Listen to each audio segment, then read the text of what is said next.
बिस्मिल्लाहिर्रहमानिर्रहीम। अस्सलामुअलैकुम। Cooking with आयका YouTube channel पे आपको खुशामदीद। आज मैं आपके साथ मीठी टिक्कियों की रेसिपी लेकर आई हूँ। ये ऐसी रेसिपी है जो हर चीज़ के साथ अच्छी लगती है, चाहे आप इसको चाय के साथ खाएं, शरबत के साथ खाएं या किसी भी चीज़ के साथ खाएं। बहुत इजी तरीके से बन जाती है। तो रेसिपी को स्टार्ट करते हैं। सबसे पहले मैंने एक बाउल सा ले लिया बड़ा, उसके अंदर मैंने हाफ़ कप पहले दूध डाला, फिर थोड़ा लगा, फिर मैंने पूरा कप डाल दिया था। वो वीडियो मुझसे स्किप हो गई थी। फिर इसके अंदर एक ही बाउल वो वाला मैंने डाल दिया चीनी, और एक बाउल मैंने इसके अंदर देसी घी डाल दिया। आप दूसरे घी का भी इस्तेमाल कर सकते हैं। अच्छा, अब मैंने इसके अंदर एक छोटी प्याली मैंने डाल दी है तिल की। आप इसको स्किप भी कर सकते हैं, ठीक है। अच्छा, अब इसको मिक्स कर लेंगे अच्छी तरह से। ये मैंने दूध लिया था नीम गरम से ये होगा, इसके अंदर चीनी अच्छी तरह से घुल जाएगी।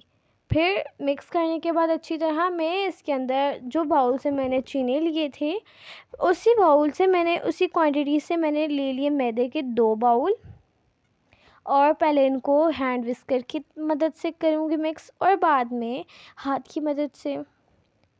पहले थोड़ा मैंने हैंड विस्कर की मदद से किया, जब ये मुझे मुश्किल लगने लगा तो मैंने इसको हाथ की मदद से कर लिया। आप भी इसको हाथ की मदद से कीजिएगा। आप ज़्यादा या कम क्वांटिटी ले सकते हैं, मैं आपको हर वीडियो में बताती हूँ। और चीनी अगर आप ज़्यादा पसंद करना चाहें तो ज़्यादा भी कर सकते हैं, ठीक है। मिक्स करने के बाद अच्छी तरह थोड़ा सा मैंने मैदा मिला दिया था, थोड़ा ढीला था आटा इसलिए। इसके बाद मैंने ना इसके अंदर कोकोनट का बूरा लिया है, यानी नारियल का बूरा। ये इसको ड्राई मिल जाता है बाज़ार से इसीलिए, और पाउडर फॉर्म में भी मिल जाता है, लेकिन मैंने ड्राई लाकर घर में इसको ग्राइंड किया था। और इसको भी अच्छी तरह से आटे के अंदर मिक्स कर लूँगी मैं। और जब अच्छी तरह से मैंने गूंद लिया आटे के अंदर इसको, तो देखिए थोड़ी सी आटे की क्वांटिटी सख्त हो गई है ढीले से। ये भी आपके आटे की अच्छी पहचान होती है कि आपका आटा सख्त होना चाहिए, तब आपकी टिक्कियाँ बहुत अच्छी बनती हैं। इसके बाद बेलन ले लूँगी, उसके ऊपर लगा लूँगी ऑयल, ताकि ये चमड़ ना जाए टिक्कियाँ इसके साथ, और बेलने के साथ भी लगा लूँगी। अच्छी तरह से हाथ की मदद से लगाना है आपने।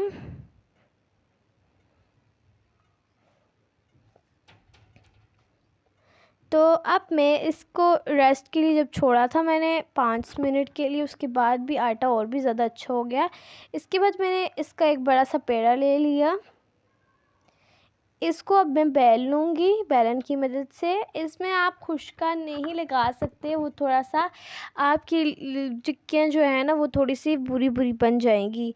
और अगर आप खुश्का लगाना चाहते हैं तो खुश्का भी लगा सकते हैं, मगर मैंने इसके अंदर ऑयल लगाया और इसको अच्छी तरह बेल लूँगी। बेलने वक्त आपने इस बात का ख्याल रखना है कि आपकी टिक्कियों का जो पेड़ा होगा वो ज़्यादा पतला नहीं करना आपने बेलना, ज़्यादा पतला नहीं है और ज़्यादा मोटा नहीं बेलना। मैंने किसी भी आप चीज़ का ढक्कन ले लें, मैंने एक ढक्कन ले लिया है कोई सा भी, और उससे मैं उसी साइज़ से मैंने टिक्कियाँ काट रही हूँ,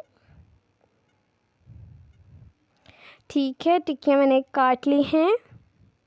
अब इसके बाद इसका बचा कुछ आटा रिमूव कर लेंगे, फेंकेंगे नहीं, ये भी टिक्कियाँ बनाने में काम आएगा। और इसके बाद टिक्कियों को कर लूँगी फ्राई। मैंने ऑयल लिया था सही गरम, ज़्यादा गरम लिया मैंने, हल्का गरम नहीं लिया। इससे ये होगा ना आपकी टिक्कियाँ फट जाएंगी। फटने की भी ये अलामत होती है कि आपका ऑयल अच्छे से गर्म नहीं होता, जो फिर आपकी पक नहीं जाती अच्छी तरह से, फिर उसमें से उसकी वजह से सही से फिर पकता नहीं है, क्योंकि ऑयल गर्म नहीं होता, ठीक है। टिक्कियाँ हम लोगों की देखिए अच्छी तरह से ब्राउन हो चुकी हैं। इसको अब डिश आउट कर लेते हैं। मैंने इसी तरह से बहुत सारी टिक्कियाँ और भी तैयार कर दी थी। तो देखिए माशाल्लाह इनकी शेप भी कितनी अच्छी आई है। मैंने इनको फ्राई किया था 5 से 10 मिनट तक। गोल्डन ब्राउन होने तक। तो देखिए कितनी प्यारी हम लोग की मज़ेदार सी टिक्कियाँ तैयार हो चुकी हैं। अगर आपको मेरी ये रेसिपी अच्छी लगी हो तो वीडियो को लाइक कीजिए, चैनल पे नए हैं तो चैनल को ज़रूर सब्सक्राइब कीजिए। मिलती हूँ आपसे नेक्स्ट वीडियो में, तब तक के लिए अल्लाह हाफिज़।